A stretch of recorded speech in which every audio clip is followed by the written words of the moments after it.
বেশ অনেক দিন হয়ে গেল গাছগুলোর একদম পরিচর্যা হয় না। যখন গাছগুলো কিনে এনেছিলাম কি সুন্দর গোলাপে ভর্তি ছিল, বাট এখন একদম গোলাপ গাছগুলো কীরকম যেন একটা আনমনা হয়ে রয়েছে।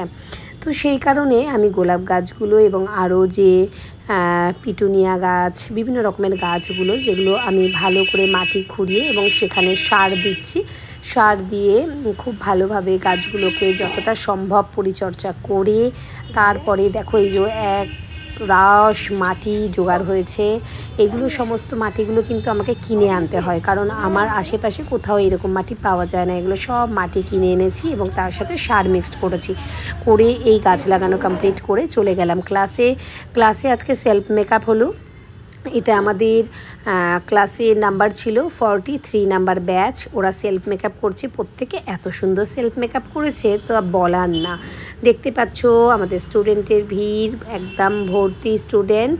আর আমাদের এই স্টুডেন্টরা খুব আনন্দের সঙ্গে সেলফ মেকআপ করেছে এবং আজকে কিন্তু খুব সুন্দর একটা রিলসও আমাদের স্টুডেন্টরা বানিয়েছে।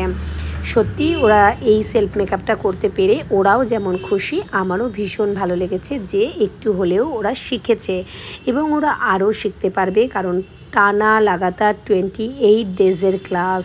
তো 28 ডেজই আমাদের প্র্যাকটিস হয়। তো দেখো তোমাদের কেমন লাগলো। বাবা আবার দারুণ পোজ দিচ্ছে, দেখো এক একজন এক এক রকম পোজ দিচ্ছে, ভালো লাগছে। সব মিষ্টি মিষ্টি স্টুডেন্ট।